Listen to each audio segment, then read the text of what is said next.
Hello, hello. My name is Dr. Carrie Jones, and today I am so excited to bring to you my good friend, Dr. Nicole Beurkens. She is a clinical psychologist and board-certified clinical nutritionist who's going to talk to us all about nitric oxide, which you may think is kind of a boring topic, and it gets a lot of research when it comes to cardiovascular disease, your blood vessels, arteries, heart disease.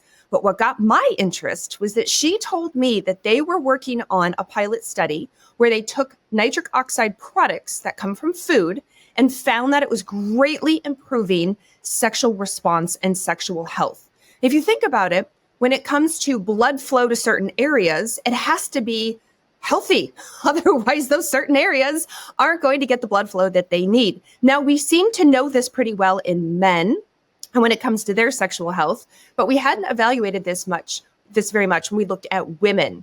And so when I talked to Nicole, I thought, you have to come on the podcast. Not only do we have to discuss the importance of nitric oxide through our whole cardiovascular system, considering heart disease is the number one killer of humans, but I also want to come on and talk about sexual health and how improving our arterial system, our cardiovascular system, gives us a big benefit in those areas. So listen up, you're going to want to take notes and really start to appreciate the importance of nitric oxide and nitric oxide foods. Dr. Nicole Beurkens, welcome to the Root Cause Medicine podcast. I'm so glad to have you here today. I'm thrilled to be here. I've been looking forward to this. Thank you. Me too. Well, what got me the most was that we're going to talk about nitric oxide. And a lot of people don't know what nitric oxide is, or maybe they've heard about nitric oxide mostly in relation to men's health and heart disease. But you and I were talking and you said, Carrie, did you know nitric oxide actually plays a big role in sexual health, especially in women, things like orgasms? And I was like, girl, please be on the podcast. Here we are, talk made about it happen. Yes. So let's start with the basics. What is nitric oxide and why should everyone care? Nitric oxide, fundamentally, the best way to think about it is it's a signaling molecule in the body. It's a gas that the body produces. And there's a couple different pathways to produce it. We can get into that. But essentially what nitric oxide does is allows for healthy vasodilation of your blood vessels throughout your body, which means it allows them to expand and contract properly to allow for blood to flow efficiently and effectively through your entire body to all your organs, your tissues, and your cells. And not just blood flow, but also oxygen then, nutrients getting to where they need to go.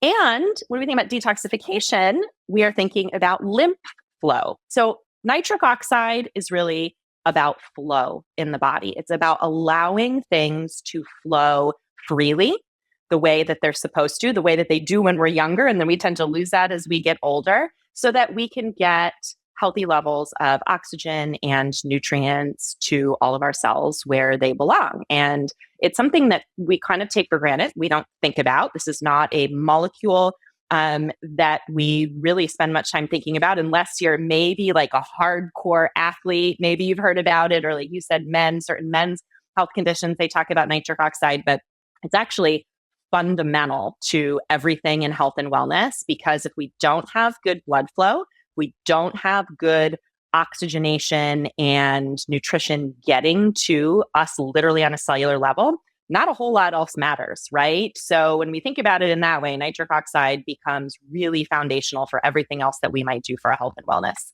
And this is huge because I hear people say things, I feel stagnant, or I feel like certain areas of my body are colder, like maybe they don't get a lot of blood flow. Or Carrie, how do I increase blood flow up to my scalp to get my hair to grow? Or I will talk about hormones travel through the blood system. So let's talk, like to get from the brain down to the ovaries, or from the ovaries out to the rest of the system, or for men from the testicles, testosterone out to the rest of the system. What vehicle does it travel on? What's the superhighway? And it's blood. And as I say this to people, they're like, oh my gosh, I had no idea. I didn't realize. So just saying it's the molecule of flow, I think is huge. And everything lymphatic is so popular right now, as it should be. Totally. I mean, flow, we've known, like if you go back, way back, even to like ancient medical traditions, to like Eastern medicine, if you think about, they talk about chi, flow, right? Life flow, everything that we really are focusing on in the world of medicine, mental health, wellness, is really fundamentally all about flow. Things need to be moving. When things get stagnant, to your point, we've got problems, right? And stagnation, depending on where it happens, can show up as lots of different symptoms and conditions. I mean, a great example that sometimes people will associate with, this stagnation or poor blood flow is circulatory problems, right? Like, oh, my hands and my feet get cold. Certainly people with blood pressure issues are aware, at least somewhat, oh, this is a blood flow problem, right? I'm getting constricted, blood's not flowing through there while my blood pressure's going up.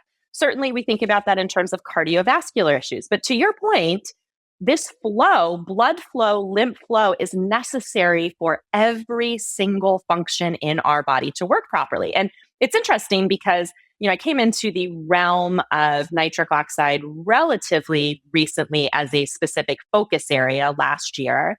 And, certainly I knew about it before, but in terms of like doing a deep dive into the research and the clinical applications, that's been over the last year. And what's one of the challenging things, I think, is to help people wrap their head around how it is that one thing can be so critically important for so many things, right? That nitric oxide is super important for things like skin health and hair growth. And it's super important for things like hormone balance and sexual function and circulation to your extremities and gut health. And it's critical for, having a healthy mucosal layer in your gut. There isn't a part of the body or the brain that we can think about that nitric oxide doesn't play a role in. And I think that's tough for people to wrap their heads around. They're like, how can one thing be so critically important? But if you understand fundamentally that this is a molecule, and by the way, when the Nobel Peace Prize was awarded for this back in, I think it was the late 90s, 98, I think, the Nobel Prize for 3 medical researchers and clinicians who discovered the role of nitric oxide as a signaling molecule in the cardiovascular system. And when they awarded that Nobel Prize, they referred to it as the miracle molecule. And that really makes sense when you start to dig into how many parts of our physiology and our function it plays a role in, and how many things start to go wrong and become problematic when we don't have adequate levels of nitric oxide. It really is a miracle for us. So let's start with, how do we make it? So then we can piece apart, like, how does it go wrong? And then, of course, how do we get it back? So let's go in that order. Yeah, the how we make it's really important, and I think is misunderstood, because there are 2 pathways in the body that we can make nitric oxide. And, I always say the body has incredible innate wisdom. We tend to have backup systems for things that are critically important, right? So nitric oxide is so critically important for our functioning that we've got 2 ways that we can do it. The first way is through something called the L-Arginine pathway. Basically, we take in L-Arginine, which is an amino acid, through protein. So we might, eat protein-rich foods that have L-Arginine. Our body can make a little bit of L-Arginine as well. And there is a complicated process using lots of cofactors through which L-Arginine is converted into nitric oxide. This pathway requires that we have an enzyme in our endothelial cells that line our blood vessels that's able to do that conversion. So we take in L-Arginine, and something called endothelial nitric oxide synthase, which is an enzyme, converts that L-Arginine to nitric oxide. Now, you might go, well, that's great. That seems like a path that works well. Like, why would we need a backup plan, right? Yeah. That pathway works great when we're younger and we have healthy endothelial tissue and healthy levels of that endothelial nitric oxide synthase enzyme. But what we see happen over time as we age is that we start to lose the health and functioning of those endothelial cells and lose the functioning of that enzyme as a result of age, as a result of chronic inflammation, as a result of exposure to the world that we live in. So we know that by the time we reach our early 40s, most of us have lost about 50% of our body's capacity to produce nitric oxide through that L-Arginine pathway. This is a big part of why we see a huge increase in the presence of cardiovascular issues as people start to get older.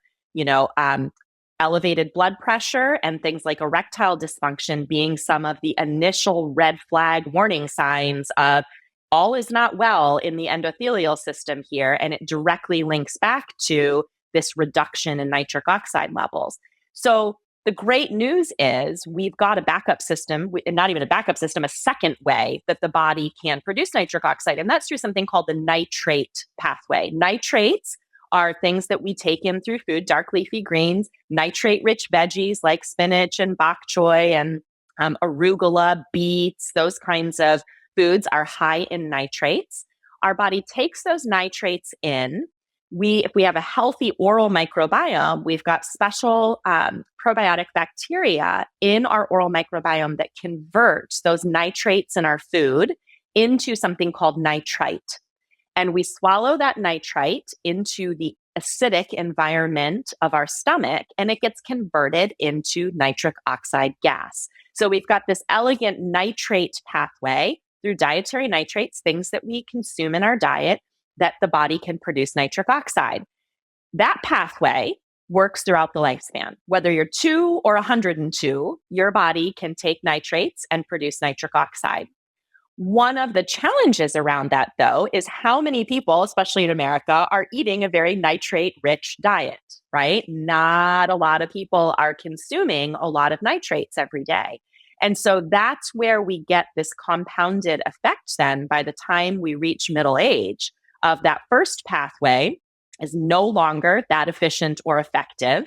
And we're not consuming enough nitrates via our diet or supplementation to run that second pathway. And we start to see all of the symptomatic effects then of reduced nitric oxide levels as we get older. So those are the two ways that we make it. And, you know, the great news about understanding that nitrate pathways, that is something we have control over throughout our lifespan. We may not have control over that endothelial pathway, that L-Arginine pathway working great. There are factors with that are outside of our control to a certain extent, but we absolutely have control over making sure that we're taking in enough dietary nitrates that we can keep those NO levels up as we age.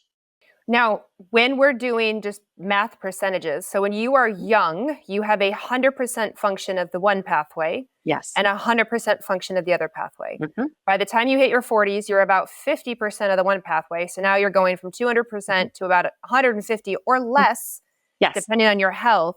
So yep, what we're really trying to do is keep that other pathway correct at 100% as long as we can so we can maintain our flow. That's right, because you need to be leveraging that nitrate pathway to keep those NO levels where they need to be. We know we lose as we age about 10% of that first pathway, about 10% a decade of our ability to produce that. So if you play that out, I said you lose about 50% by the time you're in your early 40s. That means by the time you're in your early 70s, you're down to only approximately 10% of your capability of producing nitric oxide through that first pathway. And that's highly problematic because the body requires enough nitric oxide on a daily basis to keep blood flowing, to have healthy endothelial function, and then to keep everything going where it needs to go, right? So this is why, and there have been papers written on this, virtually every disease process or symptom that we commonly associate with old age, with, oh yeah, well, that's what happens when you get older, has a link back to decreased nitric oxide levels. And if you even think about this on a brain basis, and we talk a lot more now about, brain-based issues as we get older, and we're recognizing the connection between metabolic health and what's going on in the brain. Well, it's really interesting. There are several papers that have been written looking at cerebral perfusion. So basically blood flow to the brain as we age. And even independent of cardiovascular disease. So even for people who don't have cardiovascular disease, one of the biggest indicators, one of the biggest causes of all mortality in people over the age of 70 is reduced cerebral perfusion, is reduced blood flow to the brain, regardless of what else they have going on. So if that's not sort of a call to action of we need to be paying attention to blood flow throughout our lives, but especially as we're aging, I don't know what a call to action is if it's not that is a huge contributor to all-cause mortality, even if you have not been diagnosed with some of those classic cardiovascular disease kinds of things. So our brain and our body need us to have optimized blood flow as we age, and nitric oxide is the key to doing that. So if we're not paying attention to those nitric oxide levels, especially as we get past 40, we're inviting a lot of problems. And I see a lot of people trying to do a lot of really valuable, important things for their health as they age. But if we're not thinking about and including this piece of things, we're going to have limitations on how much benefit those other interventions are going to have. Like, we can eat an incredibly nutrient-dense diet, for example. But if we're past the age of 40 and we're not paying attention to blood flow and nitric oxide levels, and then how are those nutrients and those amazing nutrient-dense foods that we're eating, how are we guaranteeing that those are getting to a tissue level, let alone a cellular level, where we need them to be to help with our mitochondrial health and function, to help with our cellular function? And so when you start to play that out, you realize that really this needs to be on our radar, and it needs to be something that we're incorporating in our protocols, both for those of us who are professionals as well as just on a personal level, for paying attention to this blood flow piece. And I have, on this podcast, have talked to some pretty amazing brain longevity, neurodegeneration, the big word, experts. And, we've talked a lot on this podcast in that regard around sleep apnea or snoring Yes. or mouth breathing, and which is all about oxygen. Correct. And that's great. But it sounds like if you don't have the nitric oxide there as well, you're only still getting half the picture. Correct. And it's very interesting. Like, there's a reason that things like sleep apnea, any kind of sleep disordered breathing, or even breathing disorder in general, like we could even expand that to people who are mouth breathing during the day, right? Any kind of breathing related disorder, but particularly sleep apnea kinds of things, by definition, are a nitric oxide deficient state.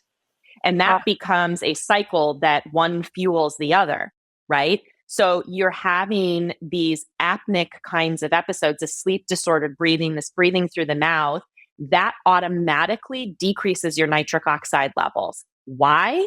Because the oral microbiome is required for conversion of nitrates into nitric oxide.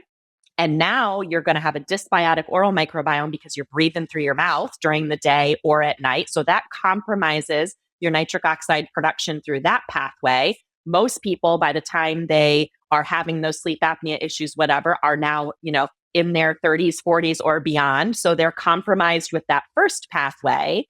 So you can see where this really compounds. So sleep disordered breathing issues are by definition nitric oxide deficient states. And then when you're nitric oxide deficient, that fuels the apnea and the breathing issues themselves, because you're not getting good oxygenation, you're not getting good vasodilation to be able to fuel healthy sleep processes and healthy breathing processes. So you've got this cyclical effect then. And this is why, and we do many trainings with like sleep clinics and dental practices that are focused on airway health and all of these kinds of things, because we need to be paying particular attention to how are we going to help keep these patients' nitric oxide levels up. CPAP's one thing, some different oral appliance protocols, like those are all important and valuable, but also we need to pay attention to nitric oxide levels for these people. And so we either need to be talking about, and ideally talking about, the combination of dietary interventions, getting a nitrate-rich diet, making sure that they're exercising. Exercise is a way to boost NO levels through that first endothelial pathway, stress reduction, all of these important things that we talk about with people. But then also those people really are going to benefit from some kind of nitrate supplement support in order to keep those levels up, because by definition, they are having depleted NO levels because of the apnea or other sleep-related things. And you mentioned that the first pathway declines somewhere in our mid-40s, which when we're talking about women's health, perimenopause and menopause, this is a huge time for us to suddenly struggle with blood pressure issues, or heart rate goes up, or heart palpitations, or getting hormones to do what they want to do. Now, on the one hand, they are making this transition, but I was just reminding my mentorship the other day. I said, in the ovaries for women, when you ovulate and release the egg, the leftover cells form a nifty little structure called the corpus luteum. And it's large. It's larger than you think it is. It's a couple centimeters big, 4 to 5 centimeters big. And guess what? It requires a boatload of blood flow. Like a lot at the time, because the body is shifted to reproduction, whether you want to reproduce or not. That whole pelvic, that on whatever ovary is ovulated, whatever side, requires a lot of blood flow. And so I was talking to my mentorship about, at this time, leading up to this time, make sure they have good blood flow in the pelvic area, but not just the pelvic area, everywhere, because it's the brain that tells the ovaries what to do. And if the brain blood flow is not great, because they're sitting scrunched up all day in their desk, and they're not eating that healthy, and they do breathe out of their mouth, they have sleep apnea, and then they have a lot of blood flow issues in the pelvic area, not only are they going to have hormonal issues, but as you and I talked, that got me like super excited, pun intended, is you were like, well, they're going to have blood flow issues to the vaginal area and the vulvar area and the clitoral area. Men we're going to talk about men too, don't get me wrong, but it gets applied to men so much and we get left out. And I think it's important to bring that awareness to women so that if the practitioner's listening or anyone who's listening is going to go, wait a minute, that's me. I feel like there's not a lot of blood flow down there. It's so true. And women, as with so many conversations in health and medicine, get left out of this. We've known for a long time that nitric oxide is key for men's sexual health, for men's blood flow, for erectile dysfunction. But when you step back and think about the physiology of that area of the body, it's actually very similar in women and in men. We both need copious amounts of blood flow in order to allow those systems to work. So for men, we think about that, in terms of them getting erections, but for women, it's the same thing. We need strong pelvic blood flow in order for us to be able to orgasm, in order for us to have proper lubrication, in order for us to, for our clitoral tissue to become erect and to function the way that it's supposed to function. We need that blood flow as well. And so this is a piece of that picture that I think is often left out when we talk about female sexual function challenges. This piece about blood flow is often not talked about there. But in some ways, it's an easier piece to solve or address, right? We know that nitric oxide levels are decreasing over time in women, just like they are in men. And so just like we recommend to men to use supplementation and or medications that address that for them, we can be having that conversation for women too. Now, obviously, to your point, there are lots of hormonal and other things factoring in to female sexual function at those ages. But at a basic level, if you're not having good blood flow, you're not going to get anywhere with that. And so I think this is just a critical piece. And in fact, we just finished a pilot trial. We'll be moving into, a larger scale study on this, but looking at the impact of nitric oxide level and supplementation on female sexual function, and remarkable changes with not doing anything else other than looking to support blood flow via increased nitric oxide levels. And women are like, oh my gosh, I can't believe the difference. And so I think it's really important for us to be having those conversations. When we think of men and erectile dysfunction, immediately I start to think of, oddly enough, I do think of blood flow, but cardiovascular. I'm like, oh my goodness. Obviously, there's a lot that goes into erectile dysfunction. But if he's at an age where I'm starting to think, could be mental, emotional, absolutely. Could also be the cardiovascular part. I really need to think about this. Do you feel the same with women? If she comes to you, and yes, it could be mental, emotional, sure, it could be hormonal, absolutely. Let's say you've worked through all that, which is very common now, thank goodness. But yet she still says, I can't orgasm. I don't feel like a lot of blood flow is getting down there. I feel dry. Mm-hmm. Do you also think the same like with men of like, ooh, and what's going on with your entire arterial system, your heart system?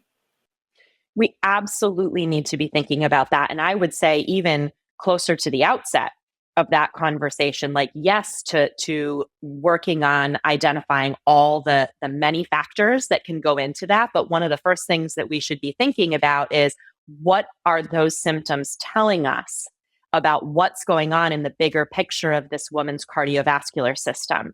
And I think this leads us down the path that you and I have also had some discussion about, which is why, as women enter perimenopause and then menopause, the risk of cardiovascular disease goes way up, and how from menopause on, we see women then matching men's risk level for cardiovascular disease. And that's an important part of this to understand in terms of those nitric oxide pathways and what's happening during the perimenopausal years, because estrogen is so critical for nitric oxide production through the endothelial cells.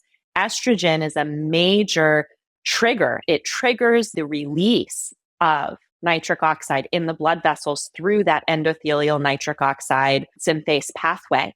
And so what happens as we start to head into perimenopause, our estrogen levels start to decline. We've got less of that signal then in our endothelial system telling us to produce and release that nitric oxide. So then we see less nitric oxide in the system, and the more estrogen declines as we head towards full-on menopause, the more we see those NO levels decline. And that plays a role in the symptomology that we see for women in perimenopause and menopause as well.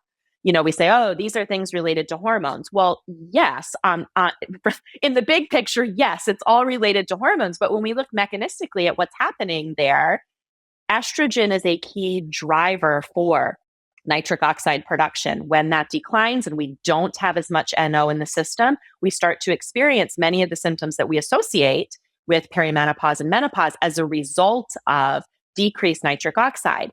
The great thing about that, though, is for our practitioners and our patients to be informed about that other pathway for nitric oxide, because we can't, I shouldn't say we can't. There are several things that we can do during perimenopause and menopause to help support estrogen levels to keep that pathway working better through hormone replacement therapy, through whatever things are appropriate for an individual to support that. But also we can be very conscientious and teaching our female patients to be conscientious about that nitrate pathway. Listen, if you want to protect your heart and your cardiovascular system, if you want to, keep a healthier blood pressure, if you want to be able to maintain better pelvic blood flow and sexual function, all of these issues, then let's look at how to keep your NO levels up. And let's look at how to do that maybe through, some estrogen supportive means for that first pathway, but let's also look real hard at that second nitrate pathway, because that we can totally control.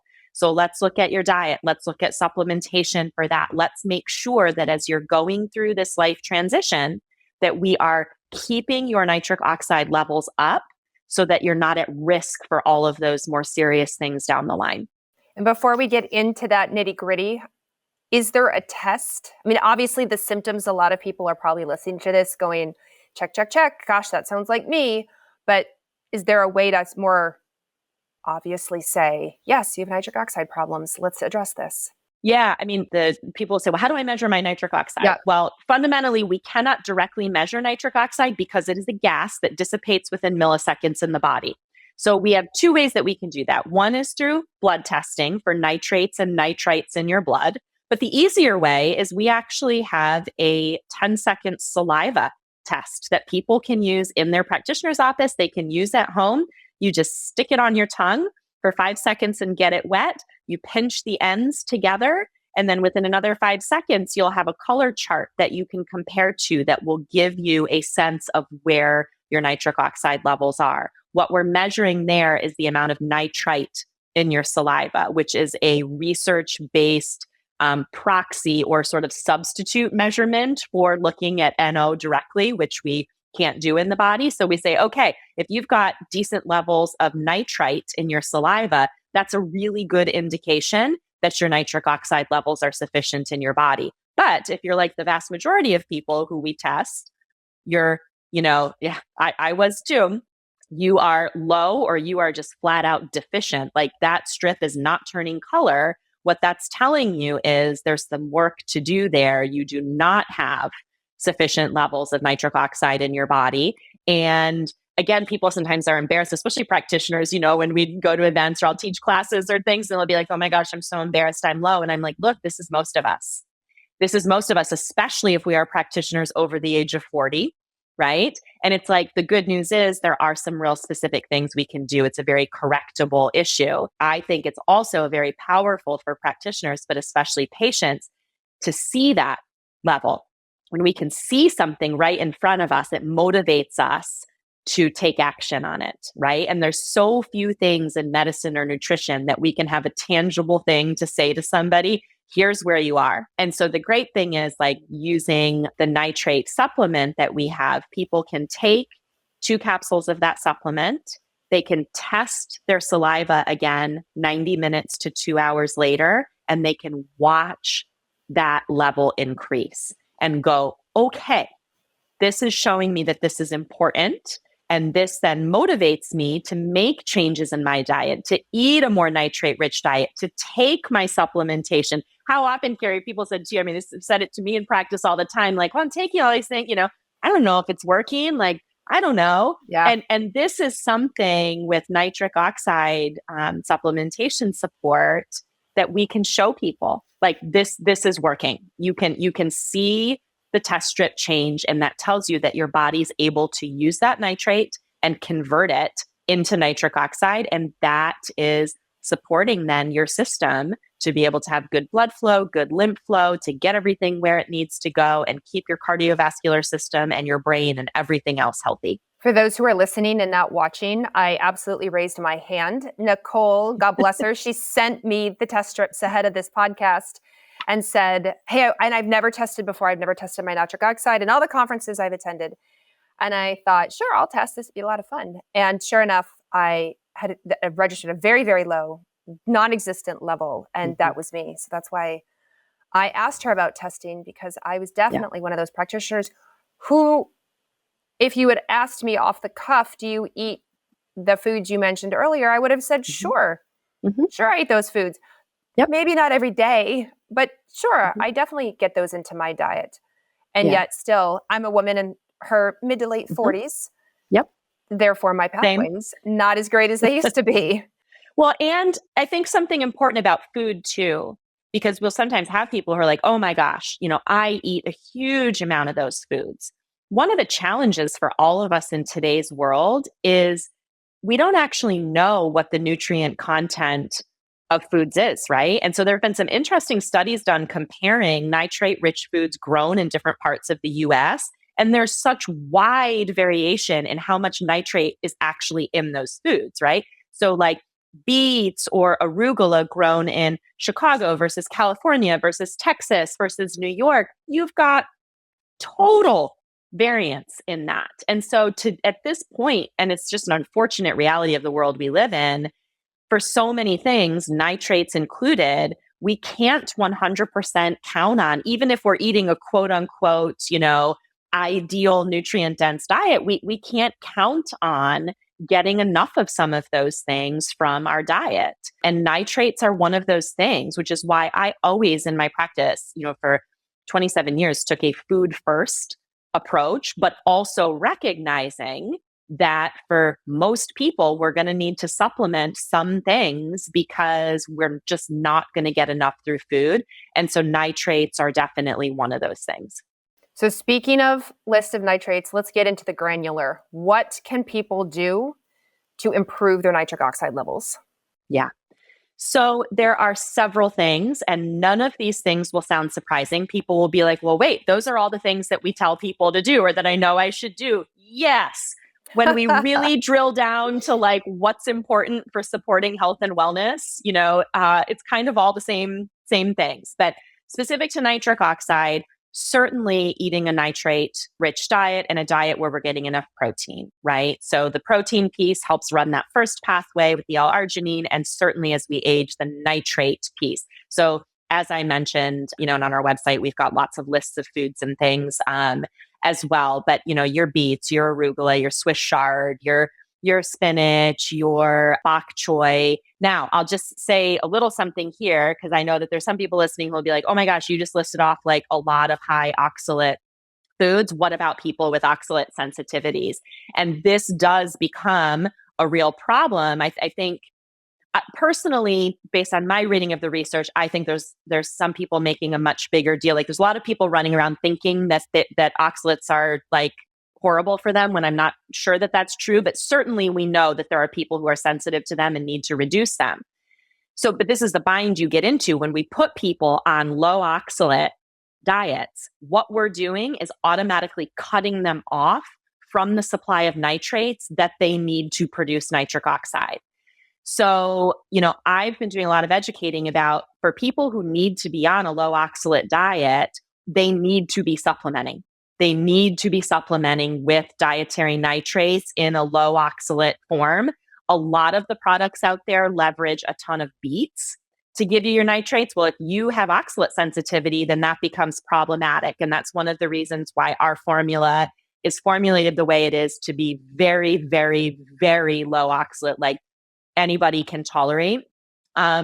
These, because if you do need to avoid oxalates in your diet, you better figure out how you're going to supplement those nitrates or you're going to be NO deficient. So that's an aside, but a nitrate-rich diet becomes important. Sleep becomes important, and proper breathing when sleeping, right? There's a big push now to get people aware of the importance of nasal breathing during sleep, mouth taping, for all the reasons that we do that. But a fundamental reason why that's important is for keeping our nitric oxide levels healthy.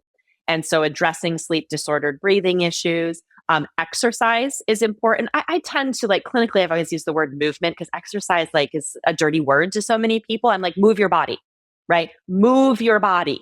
I almost don't care what that looks like for most people. I just want to get them moving because so many people are so sedentary. And so when we move our body, when we exercise, we are supporting nitric oxide production via that first endothelial pathway. So exercise and movement becomes really important. Stress reduction as well. Mainly if we look at the physiology of nitric oxide, why stress reduction becomes important is because high stress, as we know, creates inflammation, creates a more pro-oxidative state in the body.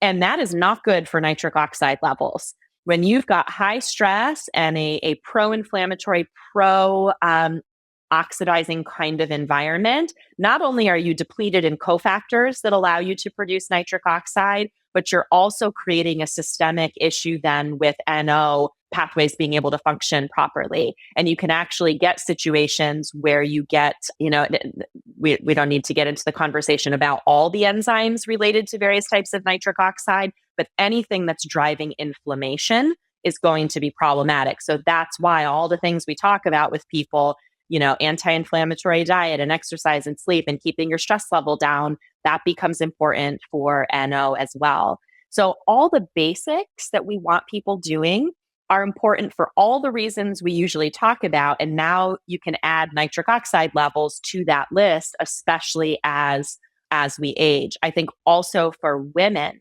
as we get into these perimenopausal and menopausal years, which both you and I are there, that we need to be very cognizant of the impact of hormone changes on our nitric oxide levels. And so we need to be proactive in having the conversations with our practitioners about what we're noticing, about symptoms, about what are the options that are appropriate for us to support hormone levels, to support our body during that transition, not just because we'd prefer to not have the annoying problematic symptoms that come along with that, but because fundamentally we want to be proactive and protecting our heart, our cardiovascular system, our blood flow, our brains, our detox pathways as we age. That's important for us. You and I have talked about this, for me, getting treatment and looking at what needs to be done for myself now in perimenopause is not just because I dislike, the increased anxiety and the sleep issues and whatever. I mean, to be clear, I dislike those things, but I'm more concerned about, okay, this is my body waving the red flag of things I need to pay attention to. I need to get serious and proactive about taking care of my body in a way that's going to be protective and help me stay strong and live a good, long, healthy life. And so when we get to this stage, then thinking about nitric oxide levels in relation to how we are supporting hormones, how we're supporting those transitions becomes really critical as well. Here to that. You mentioned in the beginning arginine, which obviously as an amino acid, Yep, Do you find that people rush out and just start taking a bunch of arginine? Yeah. What do you think about arginine, like the balance with lysine? And then, of course, I'm going to ask you about your product. Yeah. So arginine, historically has been used in nitric oxide supplements, which typically have been used by a younger, group of people, fitness, bodybuilder, kind of people. There's nothing wrong with leveraging arginine for nitric oxide production when you're younger and your endothelial system is working better and you have enough of that ENOS enzyme. Right. The problem is when we start to get older and that enzyme starts to uncouple and we start to lose our capacity to produce nitric oxide through that pathway, if you're now dumping large amounts of L-Arginine into your system, thinking that's going to help with your cardiovascular health, help with your NO, now you actually do run into problems because that pathway can't run properly. And now you get this excessive buildup of L-Arginine that can cause significant problems for people. And that's a whole nother episode and discussion of what happens there. But that's why I get real concerned about, and there's a lot of people out there and companies that are promoting high dose L-Arginine products for men and women in the middle age years and beyond. And that's actually problematic.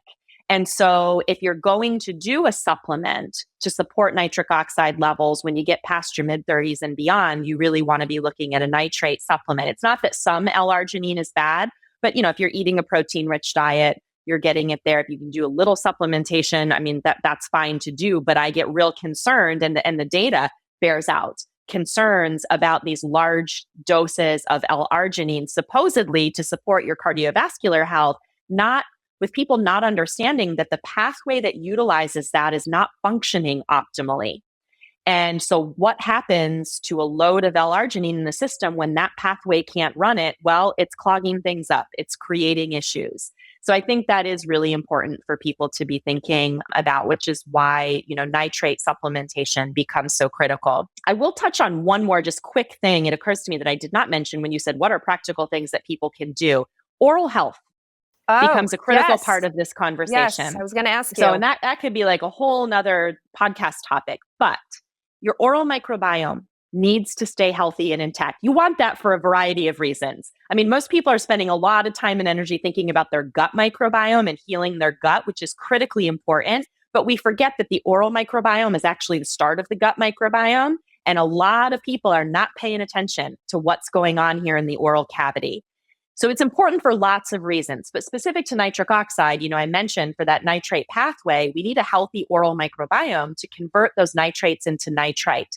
Some of the things that create imbalances and problems in the oral microbiome are things like chemical mouthwashes, antibacterial, antimicrobial mouthwashes, antimicrobial toothpastes, oral care products that have artificial colors and sweeteners and other kinds of preservative chemicals in them. The research is very clear that those kinds of things are disruptive to the oral flora. And while that may create lots of different issues for the purpose of this conversation, we want to understand that that's going to create additional challenges for you to convert your nitrates into nitric oxide. So we recommend to people that they are switching to oral care products and regimens that are supportive of a healthy oral microbiome. There's lots of wonderful professionals, colleagues of ours in the oral health field now who are doing lots of talking about that. But just to say that that's an important component of nitric oxide. So you may want to think about your oral care routines and products as well. And here on the podcast, I have had on both Kiran Krishnan, microbiologist, of course, long history of one of the key masters for educating on the microbiome. And he does talk about oral health. And then I've had Dr. Stacy Whitman on, who is Love Stacy, good friend. She's a biologic functional pediatric dentist, but started out as an adult dentist and realized she needed to start younger if she was really going to help people. So we will link their episodes for people who want to learn more about the microbiome in general and then the oral microbiome. So that's fantastic. All right. So products. Yeah. Dr. Nicole is the CEO of Berkeley Life. One of the reasons I really like Berkeley Life is because they are involved in research. And that's what always hooks me when I talk with Nicole and she's like, we just did this. We just started this. We're looking at this. And you heard earlier the study on in women's health. And I was like, oh, thank goodness, a company that focuses on us and sexual health. So tell me about the product, the Berkeley Life product that you have, especially because of those who are concerned about oxalates.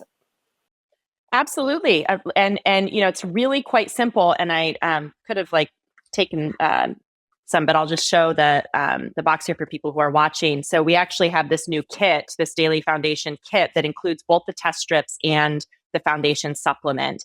Really, our protocol encompasses 3 components. One is the saliva test that allows you initially, and then on an ongoing basis, whether that's daily, weekly, however often you want to test, to make sure that those levels are staying up.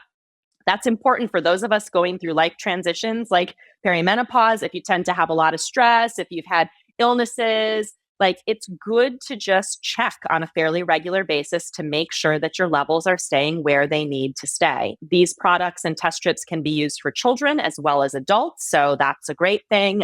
Kids often, like the test, so it can become a whole family thing. But the test strips are very, very simple, and you get 50 in a tube, and it just gives you a tool to check those. The real powerhouse, though, is our foundation supplement, which the standard dosing is 2 capsules once a day. It's a therapeutic daily dose of nitrates. So whether you're eating a nitrate-rich diet or not, or whatever you're doing, you at least know that by taking those 2 capsules each day, you're getting a research-based amount of nitrates that your body needs to keep your nitric oxide levels optimized. Now, that's the standard dose. Obviously, for younger kids, we would reduce that. For people having sexual health issues, sleep apnea, those kinds of things, we will often recommend some dosing later in the day towards the time that they're going to be sexually active or trying to sleep as well. So certainly practitioners can work with their patients around optimized timing and amounts, but the standard amount based on our gold standard research is to do 2 capsules. And then you're getting the amount that your adult body needs to be able to produce enough nitric oxide. Some people say, well, how long do I have to take it? It's like, well, how long do you need to eat vegetables, right? Your body needs sufficient levels of nitrates every 24 hours. So this is not one where it's like, oh, it'll build up in your system for 6 months and then you can stop. You need to continue to get your nitrates in, ideally through a combination of diet and the supplement, but you need to make sure, especially as we're getting older, that we're doing that. We also launched in the last year a very innovative prebiotic nitrate chewing gum, which is very exciting. There's nothing else like this out there. And this actually, the gum part of it's super important because you are bathing your oral microbiome in those prebiotics, in literally the food that oral microbiome needs to flourish and keep a healthy balance of bacteria and microbes there. And so some people, if they're not converting well, if they use the test strip and they're low, and they take the supplement and they test again and they're still low, that is telling you your oral microbiome is so out of whack that you cannot convert those. Those people need to be chewing the gum twice a day for several weeks to get that oral microbiome balanced, along with stopping with the mouthwashes and, the smoking, the vaping, whatever else it is that's making your oral microbiome so out of whack.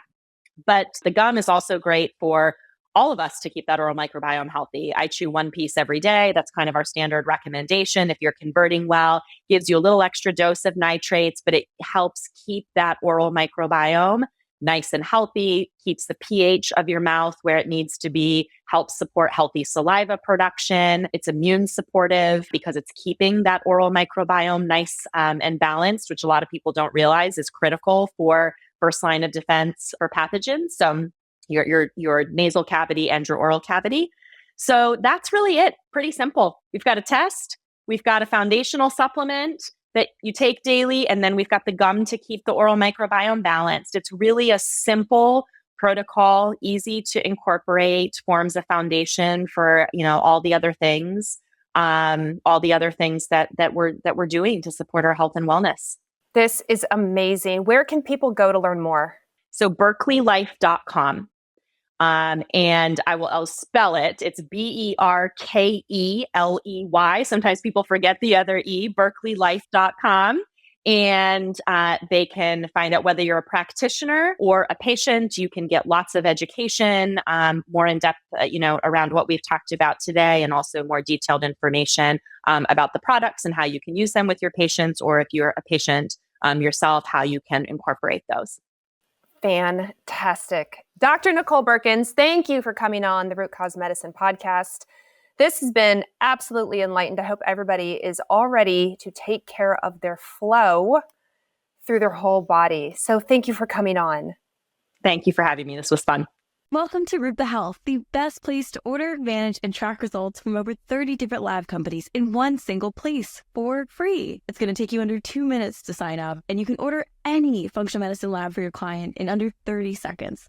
Let me show you how it's done. So here's our beautiful interface. I'm typing in the name of my client, selecting the lab that I want to order for them, and hitting send. From there, Rupa and their amazing team handle the rest. They email the client, collect payment, and even offer an interest-free 3-month payment plan. We've also built the world's largest library of information about chronic health conditions, the lab tests that can help you find the root cause, and the evidence-based interventions that you can use to help people heal from them. It's called the Rupa Health Magazine.